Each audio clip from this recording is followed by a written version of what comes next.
on, he'd smile and ask me, "How's that granddaughter?" He was so happy to be a granddaughter, a grandfather himself, and spread that joy.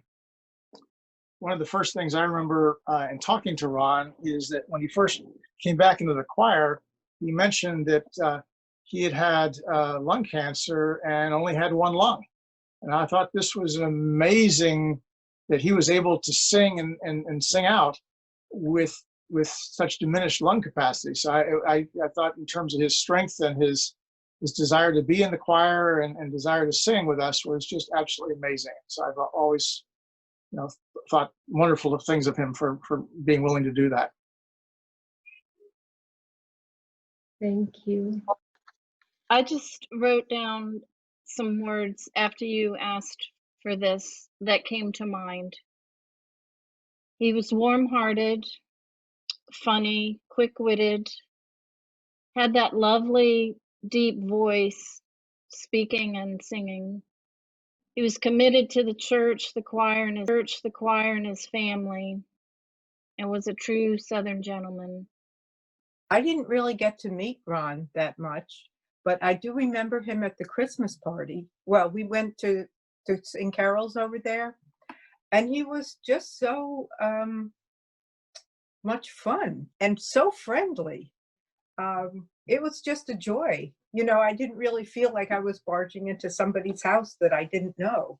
They were just so warm and welcoming, the both of them. And he seemed to really enjoy it. So that's what I remember most.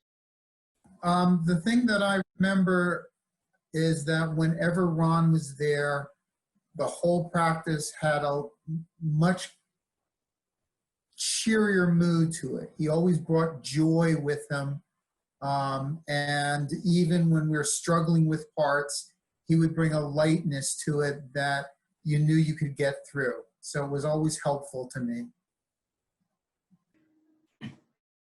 Go ahead. You go. Ron always had something nice to say. He was very kind, and he always made you feel better. Whatever was going on, he said something that made you feel better for the day. Well, the basses had so much fun, and I think he had a lot to do with it. I was thinking I might even want to join the basses if he were to remain there. My addition would be exactly what most people have said about him. I only knew him when we got to choir, and he was always very funny when he didn't quite figure out the part, or Ron, somebody was saying something funny, and he'll add to it, and we'll all chuckle back there. But he was a great person. He was a great man. It was fun to be in the choir room with him because he always had something funny to say about whatever we were singing.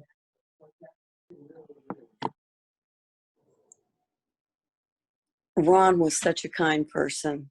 And, I always think of Ron and Faye, the two of them together. And Ron loved his cowboy boots. And he was so proud when he got to wear them. And I think it drove Faye a little crazy, but he was just so dear.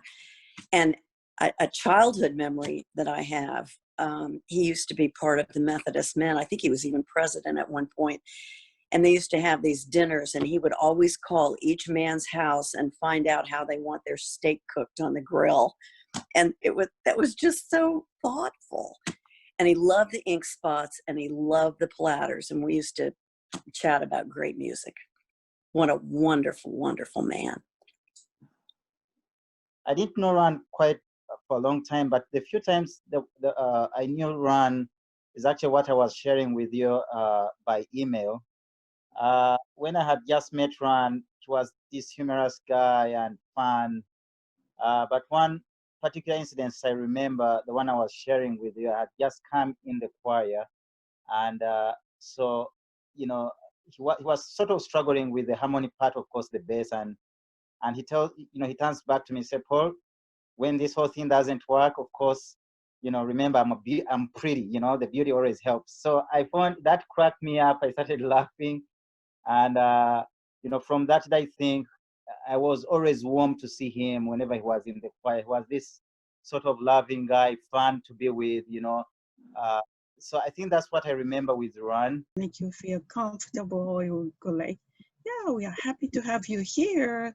Yeah, tell us anything. If there is anything we can help. So things like those really, they were really encouraging. And the most thing that made me laugh is what the story that Paul shared with us. Really, it made me laugh. I think that is really a wonderful legacy about him, and I know we're gonna miss him. We pray that the Lord will give him rest. And I actually wept. I wept for Faye, and I wept for Ron. And then I wept for each of us, because never again will we see him skidding through that choir room door in those cowboy boots and throwing out one of his funny, witty jokes. Ron was such a kind man, so gentle, and he was indeed. Yeah.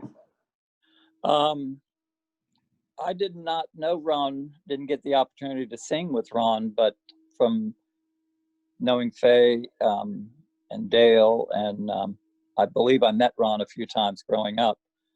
But one of the biggest impacts I remember every time coming back home was I would hear from Mom or even Dad about, you know, Ron's health and how much fun Ron was and the singing in the choir. Dad had just some wonderful things to say about Ron. And so I kind of felt like I had known him for years. So I'm sorry that I didn't have the opportunity to sing with him, because as Paul stated, you know, music has a way to transform us and bind us in such a way that no other element on this planet, universe can do. So my heart goes out to Faye and the family, but Ron is going to be remembered, and you know, with a big smile on everybody's face that, yeah, he can't be replaced, but he will be up in heaven singing and praising God that way that I know my dad is as well. So that gives me some comfort, and I hope it gives Faye and her family comfort as well. So thank you. Ron and I had a very close connection. Our families were both from the same area, Southwest Virginia, and he was right on the other side of the border. So we used to talk a lot about Southwest Virginia and Kentucky and Tennessee, and I actually love the guy.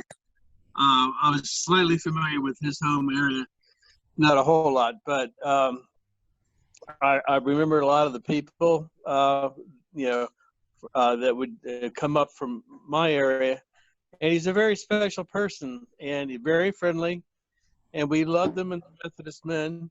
He helped out a lot, until he got sick. So I'm going to miss him quite a bit. And we had a lot of things in common.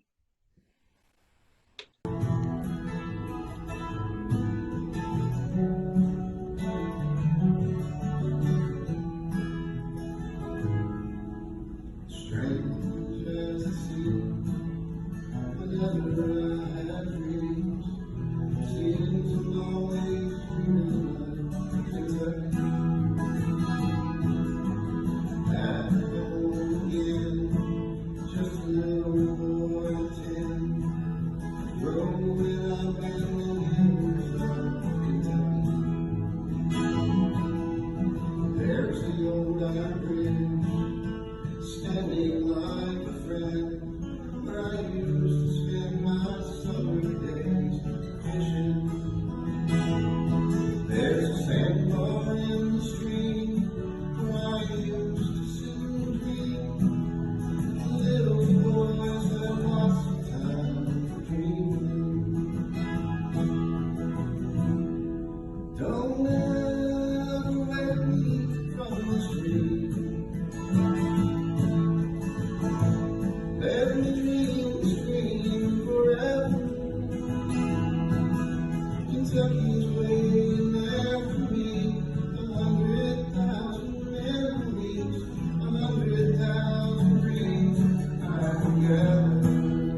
clouds and the hills begin to gather, and the raindrops start to fall. In my dreams I see it all. Pretty soon my dreams won't matter. Don't ever wake me from this dream. Let me dream forever. Kentucky's waiting there for me. 100,000 memories, 100,000 dreams I can gather. Dreams are all I own, of a place I once called home. Back among the hills I remember. If Kentucky misses me, I'm hoping she can see I'm sending all the love I can send her. Don't ever wake me from the street. Let me dream